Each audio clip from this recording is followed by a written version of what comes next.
गुरुपदकुंज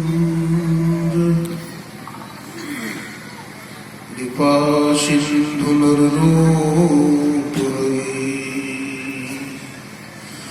महामोहतम पुंज जासु वचन रविकर ज्ञान मूलम गुरुमूर्ति पूजा मूलम गुरुपदम मंत्र मूलम गुरुर्वाक्यम मोक्ष मूलम गुरु कृपा सहना भवतु सहना भुनक्तु सह वीर्यं करवावहै तेजस्विनावधीतमस्तु मा विद्विषावहै। बोलिए प्रेम से श्री सद्गुरु महाराज की जय। बुलंद आवाज में बोलिए श्री सद्गुरु महाराज की जय। श्री सद्गुरु।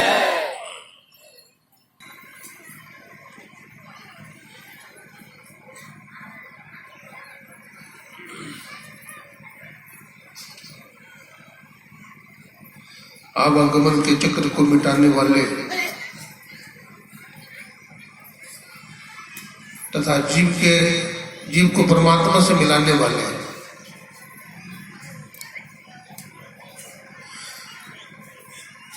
त्रैतापों से छुड़ाने वाले अनंत श्री विभूषित परमाराध्य गुरुदेव के त्रैलोक पावन पाद पद्मों में कोटि कोटि नमन। मंच पर विराजमान हमारे आदरणीय परमानंद बाबा, हमारे श्रद्धेय श्री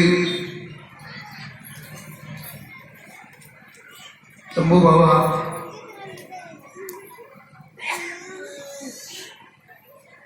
साधु समाज,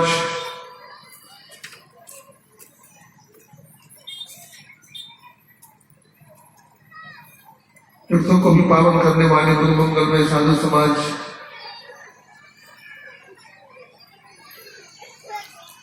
हमारे गोड्डा जिला संत संसद समिति के माननीय रामचरित बाबू तथा हमारे देवढाड़ से आए हुए हमारे बड़े पुराने सत्संगी यथा नाम तथा गुरु को प्रदर्शित करने वाले हमारे परम श्रद्धेय महादेव बाबू अग्रवाल तथा उनके भ्राता शिव अग्रवाल जी तथा उनके साथी, इस आयोजन को कराने वाले हमारे वैसे तो समस्त ग्रामवासी हैं, लेकिन मंच पर उपस्थित है हमारे आदरणीय श्री अशोक पंडित जी मास्टर साहब, हमारे आदरणीय कालू शाह जी, कालेश्वर शाह जी, सत्संग प्रेमी सज्जनों, भक्तिमती माताओं बहनों, सबों को नमन करते हैं, सबों को प्रणाम करते हैं। आप लोग बिल्कुल शांत होकर के बैठिए ताकि आप लोगों को कुछ मिल सके। आप लोग बातचीत करेंगे तो आप लोगों को कुछ मिल नहीं पाएगा, इसलिए बिल्कुल शांत होकर के बैठिए, स्थिर होकर के बैठिए। बहुत खर्च होता है सत्संग कराने में, बहुत बड़ा पंडाल लगा हुआ है, बहुत खर्च है, ये वसूल होना चाहिए, इसका लाभ मिलना चाहिए।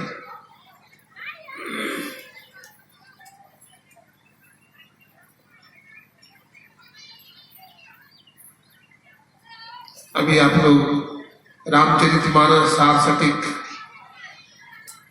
तृतीय सोपान अरण्य कांड से माता सबरी का प्रसंग सुन रहे थे।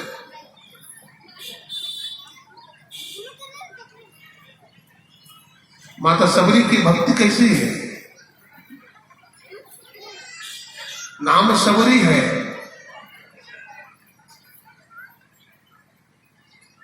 शब का अर्थ होता है मुर्दा, शब का अर्थ मुर्दा। जो अपने को मुर्दा सदृश बना लिया है, यानी जिसके अंदर में अहंकार, काम, क्रोध आदि विकार नहीं है, ऐसे के कुटिया पर भगवान आते हैं बिना बुलाए। माता सबरी ने निमंत्रण पत्र नहीं भेजा था, लेकिन भगवान राम आए क्योंकि गुरु का आशीर्वाद था। उनके गुरु मतम ऋषि थे, उनका आशीर्वाद था, बेटी सबरी तुम इसी जंगल में रहना, भगवान राम दर्शन देने आएंगे।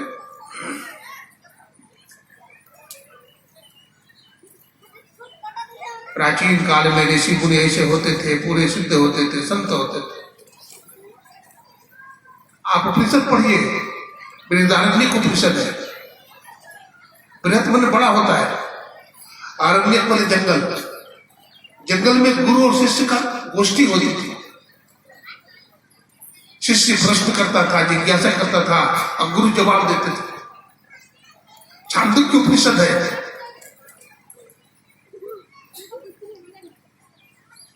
ऋषि मुनि मौज में आते थे तो कुछ बोलते थे, उनके शिष्य लिख लिया करते थे।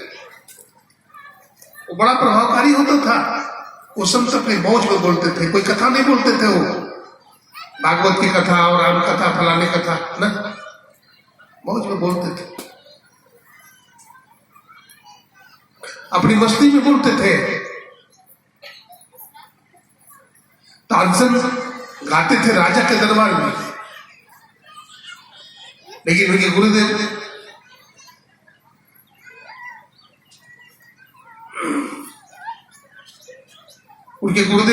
का क्या नाम था, हरिदास जी महाराज। वो अपनी मौज में गाते थे, अपनी मौज में गाते थे।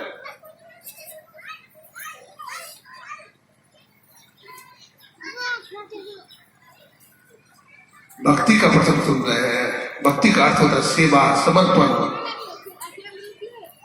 भक्ति का मतलब होता है कि सरेंडर, अपना कुछ नहीं मानना, सब परमात्मा का है। पिंडदान होता है, पिंडदान। पिंडदान क्या करते हैं, अपना पिंड को भी दान कर दो। ऐसी भक्ति करो, ऐसी सेवक सेवा करे जिसका जीव किस आगे धरे। गुरु नानक साहब कहते हैं, हम जिनके हैं उनमें मिला दीजिए अपने आप को। यही गुरु भक्ति है। हम किनके हैं, ईश्वर के हैं। ईश्वर अंश जीव अविनाशी, चेतन अमल सहज सुख राशि। ये सबसे बड़ी सेवा है, इससे बड़ी सेवा नहीं हो सकती।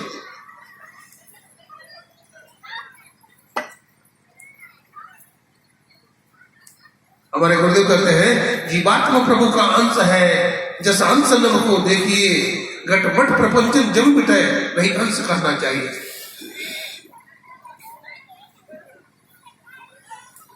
बाबा हरिदास जी महाराज का नाम सुन रहे थे, वृंदावन में रहते थे।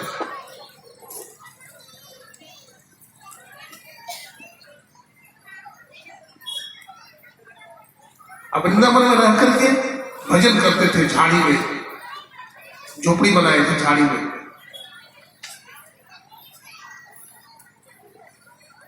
उस समय भिक्षाटन की परंपरा थी, संत महात्मा भिक्षा मांगते थे। बाबा हरिदास जी भी भिक्षा मांगने जाते थे, लेकिन उनका नियम था, वो तब जाते थे जब सारे साधु महात्मा भोजन करके चले जाते थे, तब वो जाते थे। कमंडल लेके चले जाते थे भिक्षा मांगने।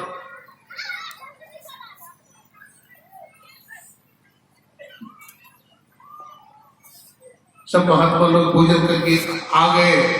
जूठी पत्तल पड़ी है, जूठी पत्तल, और उस पर कुछ जूठन है, शीत प्रसाद, उसी को अपने कमंडल में उठा लेते थे। भगवान श्री कृष्ण के परम भक्त थे बाबा हरिदास जी महाराज। उनका नियम था, उसी प्रसाद को भगवान कृष्ण को भोग लगाते थे पहले, उसके बाद फिर खाते थे। एक दिन ऐसा हुआ कि भोग लगाना भूल गए, भोग लगाना भूल गए और मुंह में डाल दिया। जो ही भोजन मुंह में डाला तो याद आ गया, अरे ठाकुर जी को भोग नहीं लगाया, भोजन जूठा हो गया। फिर मन में आया कि चलो कोई बात नहीं, अभी तो अंदर नहीं गया है, अभी तो मुंह में ही है, खुला आज बंद करके फिर से भगवान को भोग लगा दे। तो फिर दूसरी बात दिमाग में आई कि नहीं, अगर इसे उगल देता हूं तो संतों के प्रसाद का अपमान हो जाता है।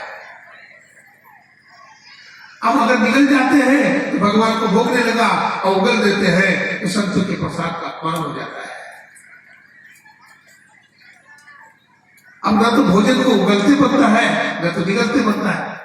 बाबा हरिदास जी महाराज भोजन को मुंह में लिए हुए हैं, पूरे रात भोजन को मुंह में लिए हुए हैं और पूरे रात रोते रहे, भगवान कृष्ण का स्मरण करते रहे, प्रभु आज गलती हो गई, आज भोग नहीं लगा पाया।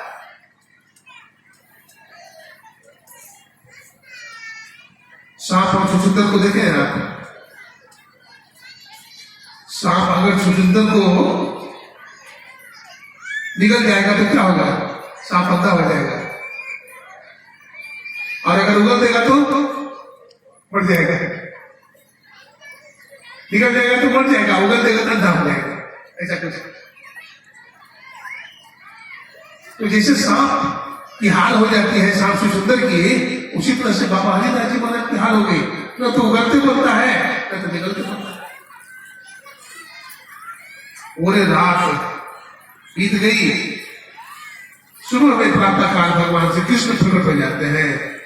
बेटा माधव तू कुछ खाया नहीं, आज मैं भी भूखा हूं, आज मैं भी भूखा हूं, मुझे प्रसाद खिलाओ। लेकिन भगवान प्रकट हो गए। भगवान ने माधव दास को गले लगा दिया।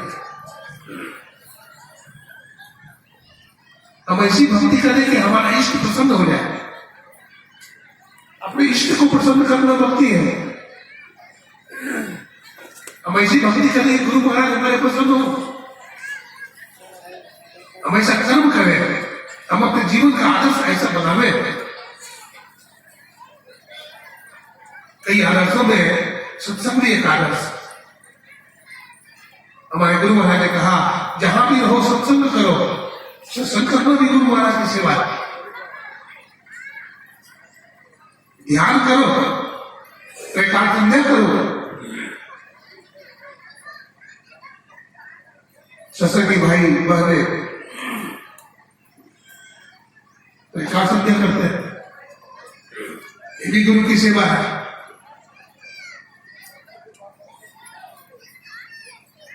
पंच पाप मुक्त करो, पंच पाप से अपने आप को बचाओ। अगर ऐसा करते हैं तो स्वयं गुरु महाराज की सेवा होती है। आज्ञा संग सुसाहिब सेवा।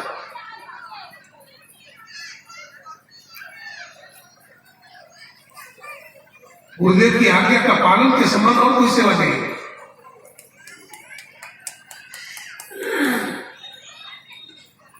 माता सबरी कैसी गुरु भक्ति थी। अपने गुरु महाराज के आदेश का पालन करने के लिए 10,000 वर्ष तक जंगल में रह गई। इतना बड़ा धैर्य था और कितनी बड़ी श्रद्धा थी, कितना बड़ा विश्वास था, दिखी नहीं माता समझे। हम तो गुरु महाराज का दर्शन करने जाते हैं और गुरु महाराज अगर नहीं है तो उनके सेवक से कह देते हैं, कह दीजिएगा फलाने बाबू आए थे पूछे, ऐसा कर देते हैं। लेकिन धन्य है माता सबरी, 10,000 वर्ष तक दिल्ली में पड़ी। ऐसी सेवक की सेवा करें जिसका जीव हिस्स आगे करे।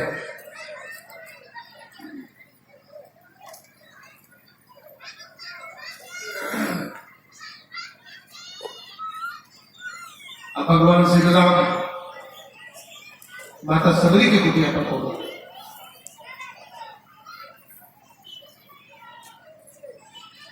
उपदेश क्या किया भगवान राम ने? रघुनाथ भक्ति का प्रथम भगत ही संतन कर सकता, पहली भक्ति संत का संग कीजिए। संत के संग करेंगे तो बड़ा लाभ होगा। क्या लाभ होगा भाई? संत महात्मा भजन करते हैं, संत महात्मा सत्संग करते रहते हैं, संत महात्मा भगवान का नाम जपते रहते हैं। अगर कोई भगवान का नाम जप रहा है, कोई सत्संग कर रहा है, हम उनके पास चले जाएंगे तो सत्संग हमको भी मिल जाएगा, नहीं मिलेगा? अगर कोई नाम जप रहे हैं, चैतन्य महाप्रभु थे, वो चैतन्य महाप्रभु गंगा जी में स्नान कर रहे थे और स्नान कर रहे थे, इतने में 4-5 हाथी आ गया पानी पीने के लिए, गर्मी का दिन था, और चैतन्य महाप्रभु नाम जप रहे थे, हरि हरि जप रहे थे। अब पीछे से हाथी आ गया, वो प्यासा था, सूंड से चैतन्य महाप्रभु का पीठ उछलने लगा। चैतन्य महाप्रभु को दया आ गई, चैतन्य महाप्रभु ने अंजलि में जल भरा और हरि हरि बोल करके हाथी पर पानी फेंकने लगे, और हाथी भी हरि हरि बोलने लगा, हरि हरि बोलने लगा। संत सत्संग करते हैं, सत्संग प्रभु का नाम जपते हैं, सत्संग ध्यान संत ध्यान करते हैं, और उनके पास हम दर्शन करने के लिए जाएंगे तो हमको भी कहेंगे तुम भी ध्यान करो, तुम भी सत्संग में बैठो, तुम भी सेवा करो। उनका परमाणु का असर हमारे शरीर पर होगा। स्वामी रामकृष्ण ने कहा था कि संत महात्मा पहाड़ की कदरा में भगवान का भजन कर रहे हैं, इसका मतलब तुम ऐसा न कहो कि संत महात्मा बेकार है, इससे वायुमंडल शुद्ध हो रहा है, वो भगवान का भजन कर रहे हैं। प्रथम भगत संत का संगा, पहली भक्ति है संतों का संग कीजिए, और दूसरी रति में कथा प्रसंग, कथा प्रसंग में प्रेम कीजिए, ध्यान से सुनिए, मन की सारे बात को निकाल करके आइए।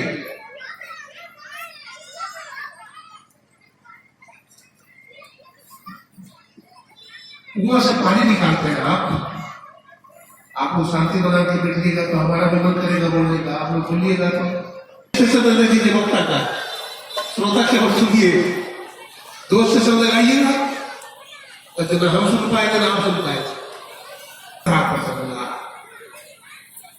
सत्संग कीजिए, और सत्संग में जब भी आइए तो मन को खाली करके आइए। आप कहिएगा कि बाबा मन को खाली करके आइए, क्या बात है? शरीर में ही तो मन है, हाँ शरीर में ही मन है।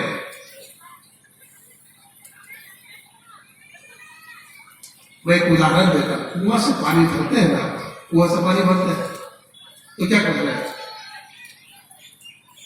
बाल्टी में रस्सी बांध देते हैं, बांधते हैं, और क्या करते हैं? रस्सी को कुआं में डालते हैं बाल्टी से, और पानी निकाल लेते हैं। तो बाल्टी खाली आप ले जाते हैं कुआं में तो भर के लाते हैं, अगर बाल्टी पहले से भरा हुआ हो तो उसमें कुछ हटेगा नहीं हटेगा। ठीक उसी प्रकार से आप सत्संग में आए हैं तो मन रूपी बाल्टी को खाली रखिए, और यहां से भर के ले जाइएगा, यहां से भर के ले जाइए, मन को खाली रखिए। हम लोग ध्यान करते हैं, ध्यान का मतलब क्या होता है बताइए? ध्यान का मतलब होता है खाली करना। हाँ, कूड़ा कचरा भरा हुआ है मन में, बहुत सारा कूड़ा कचरा भरा हुआ है, इसको निकालिए। इसलिए ध्यान करते हैं। ध्यान का मतलब होता है भूलना, सब कुछ भूल जाते हैं।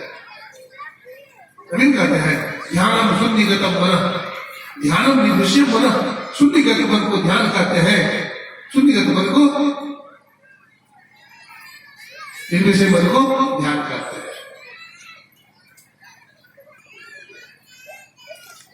गुरुपद पंकज सेवा,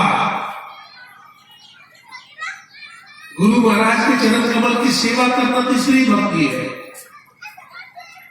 वैसे स्वामी परमानंद जी महाराज सबको सुना दिए, हम तो एक बार अपनी बात को दोहरा रहे हैं। समाचार सुनते हैं ना, तो समाचार वाला क्या बोलता है,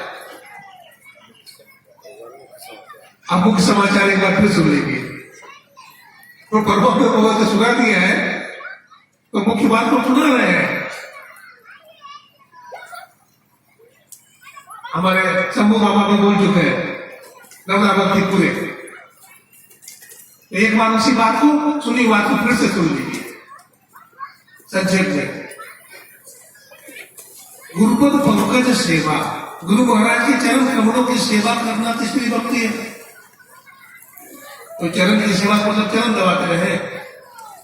अरे चरण दबाने का मौका मिला महर्षि संजीवी जी महाराज को, महर्षि साई स्वामी जी महाराज को, हमारे महर्षि हरनंदन स्वामी जी महाराज को वर्तमान आचार्य है, कुछ भगीरथ स्वामी जी महाराज को, जो भी थे सबको मिलेगा। तो फिर तो गुरु की भक्ति नहीं होगी, हाँ होगी, आज्ञा समझ सुसाया सेवा। गुरु महाराज जो कहेंगे तो बता दिया अभी, गुरु महाराज जो बोले हैं उनको हम लोगों को करना है। संत जो करते हैं वो हमको नहीं करना है, संत जो बोलते हैं वो हमको करना है। क्योंकि वो जो करते हैं हम करेंगे तो ठीक नहीं होगा। हवाई जहाज देखते हैं आसमान में उड़ता है, और बस ट्रक रिक्शा साइकिल पैदल यात्री सड़क पर चलते हैं। दो तरह का नियम होता है, सामान्य नियम और विशेष नियम। सामान्य नियम क्या है, सड़क पर बाइक पर चलनी चाहिए, लेकिन ये नियम किस पर लगेगा, पैदल यात्री को, साइकिल वाला को, बस वाहन को, ट्रक वाला को। हवाई जहाज पर सड़क का नियम लागू होगा? नहीं लागू होगा। ठीक उसी प्रकार से जो महापुरुष हैं, संत हैं, वो जो करते हैं वो हमको नहीं करना है, वो जो बोलते हैं हमको करना चाहिए।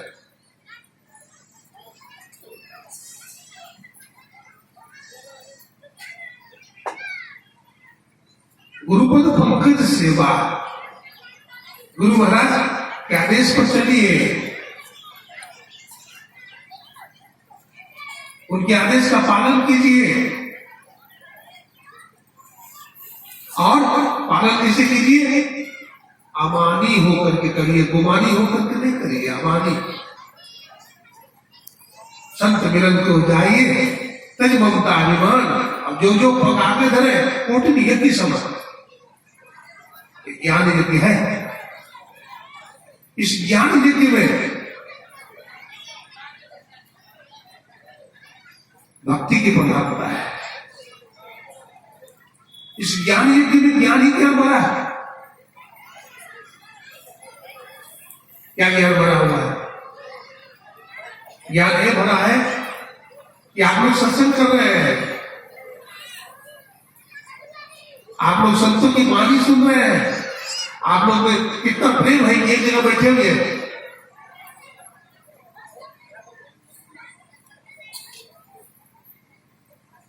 और भगवान देवी देवता भी प्रसन्न हो रहे हैं, हाँ देवी देवता भी प्रसन्न हो रहे हैं कि सत्संग कर रहे हैं।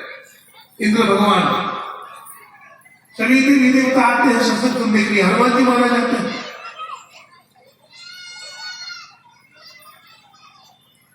तो सत्संग कितना महान चीज है कि देवी देवता भी आते हैं।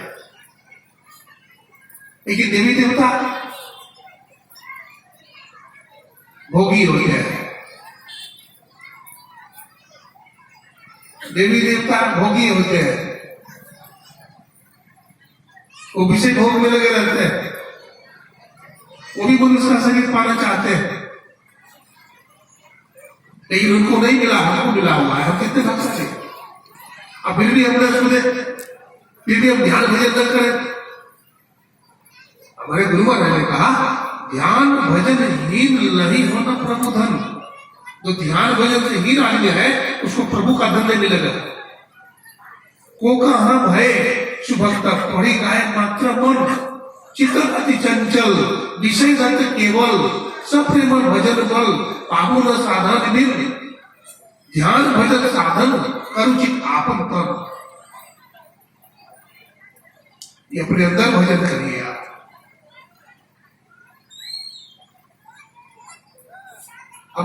सेवा करते थे, शिष्य अपने गुरु की सेवा करते थे, अनेकों उदाहरण है। महर्षि धौम्य की सेवा करते थे आरुणि, महर्षि धौम्य की सेवा करते थे उपमन्यु, महर्षि वशिष्ठ की सेवा में बहुत सारे शिष्य थे, महर्षि वेदव्यास जी की सेवा में बहुत शिष्य थे, और महर्षि वेदी ब्रह्म जी महाराज की सेवा में भी बहुत सारे शिष्य। एक गुरु शिष्य परंपरा महर्षि वेदव्यास जी महाराज ने ये संतों की परंपरा कायम किया और व्यास पूजा होने लगी। वेदव्यास जी महाराज ने अपने सुपुत्र, क्या नाम था, सुखदेव मुनि को अधिकारी समझ करके उनको गति हासिल किया, उनको आचार्य बनाया। क्यों? ज्ञान वैराग्य से संपन्न, जो ज्ञान वैराग्य से संपन्न है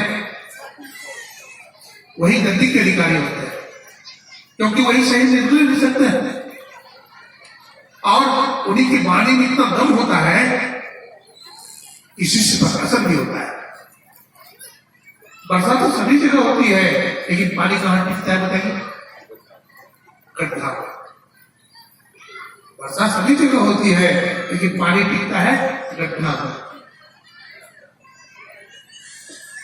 ये सत्संग का आयोजन कराने वाले हम लोग खड़े हुए हैं, हमारे मास्टर साहब बैठे हुए हैं, अशोक बाबू, इनका नाम अशोक है, जहां कोई शोक नहीं, और साधु महात्मा को एकदम गोद में उठाए हुए हैं, कोई तकलीफ न हो गई, इतनी सेवा इनका समर्पण है।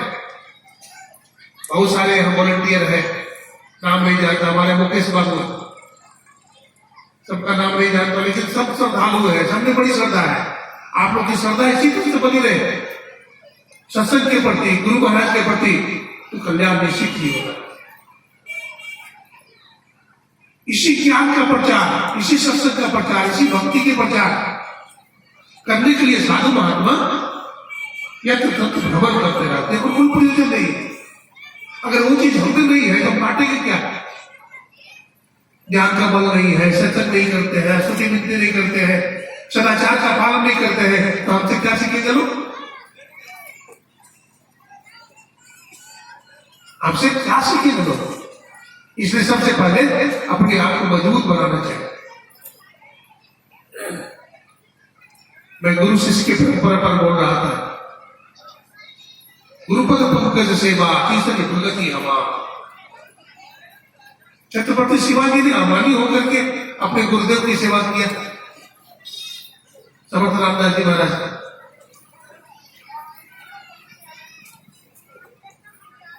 भक्तिवती मीराबाई अमानी बन करके अपने गुरु रविदास जी महाराज की सेवा की।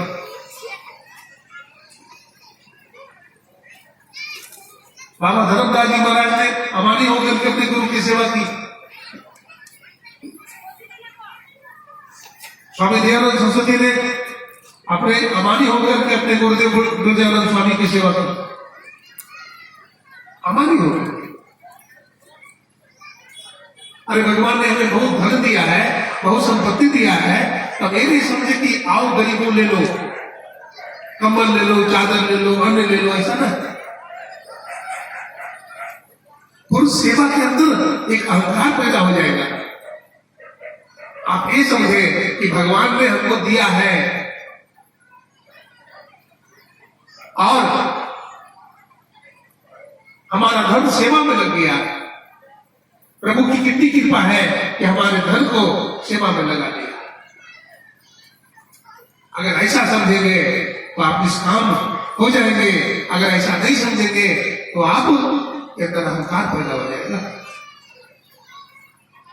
इसमें भिखारी को देखकर के आप ये समझे, यो भगवान आपने मुझे सेवा करने का मौका दिया है, तो आपकी सकाम भक्ति नहीं बनेगी, आपके अंदर निष्काम भक्ति बन जाएगी और अंतःकरण शुद्धि का साधन बन जाएगा।